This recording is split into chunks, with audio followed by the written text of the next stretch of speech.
L'école normale supérieure de Bamako a abrité ce samedi 16 mars 2024 la semaine des martyrs célébrée chaque 17 mars. Organisée par Amicale des anciens militants et sympathisants de l'Union nationale des élèves et étudiants du Mali, AMSNEM.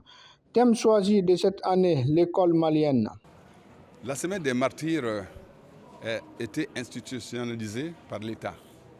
Elle commence le 17 mars et nous, en prélude au 17 mars, nous avons la conférence annuelle sur des thèmes bien précis sur l'école malienne.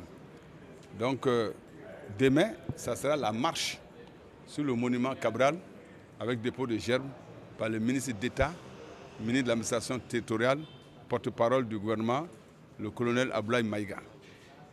Le 22 mars, qu'on a communément appelé Vendredi Noir, ça c'est spécialement organisé, co-organisé par l'AMSNEM, mais par l'ADVR.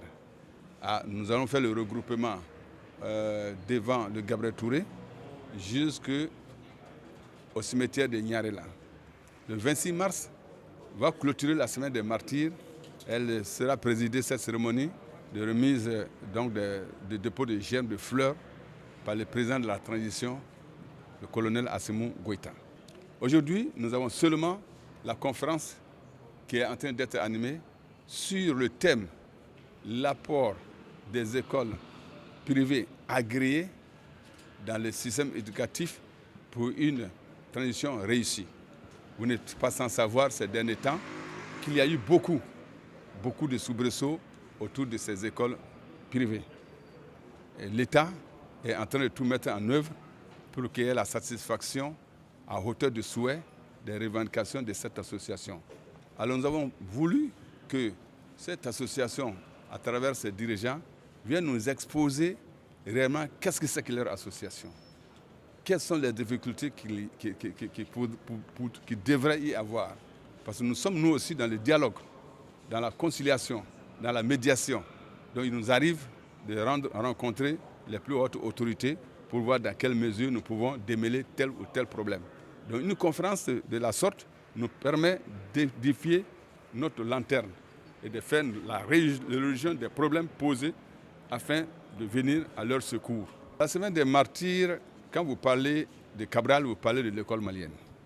Quand vous parlez de l'AMSNEM, vous parlez de l'école malienne. C'est notre zone de prédilection. Donc toutes les questions touchant l'école malienne sont ceux-là pour lesquels l'AMSNEM existe.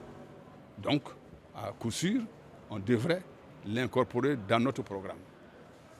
C'est notre raison d'être. Il n'y a pratiquement que deux rubriques dans notre sens. D'abord, il va falloir clarifier c'est quoi une école privée d'abord. Parce que ça mérite vraiment d'être très très bien compris de tout le monde. Ensuite, quelles sont les attentes de ce secteur-là par rapport à la transition. Et une fois que ces attentes sont comblées, de notre côté, nous dirons que la transition a été une réussite. Une école privée, c'est avant tout un service public. C'est ça le problème. C'est ça qui n'est pas compris dans ce pays. Parce qu'en réalité, l'école peut être... Les murs sont privés, mais l'enseignement est public.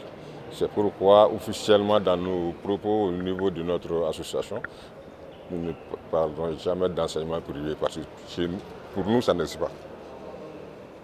L'enseignement privé n'existe pas au moins, en réalité. Le contenu est public, l'exécution est publique, le résultat est public.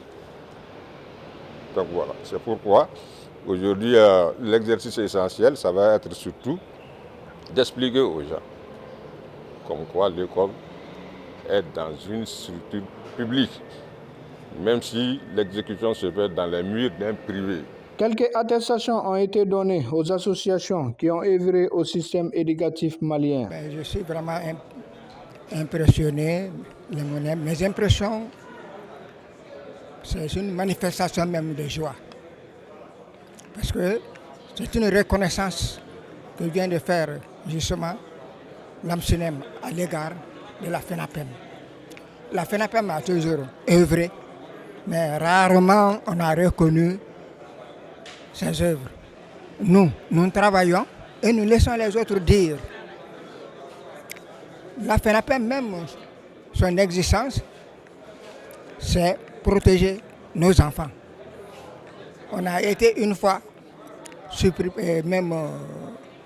supprimer la FENAPEM parce qu'ils n'ont pas voulu marcher contre nos enfants. L'UNEM, à l'époque, les autres associations des jeunes, associations des femmes, tout le monde a défilé contre les enfants parce qu'ils avaient revendiqué qu'on améliore leurs conditions de vie. Mais nous avons dit, mais on ne peut pas marcher contre quelqu'un qui revendique ses droits. Alors, si vous refusez de marcher, nous allons vous suspendre. Et là, la première fédération même a été suspendue dans ce cadre. Et ensuite, elle est réunie, elle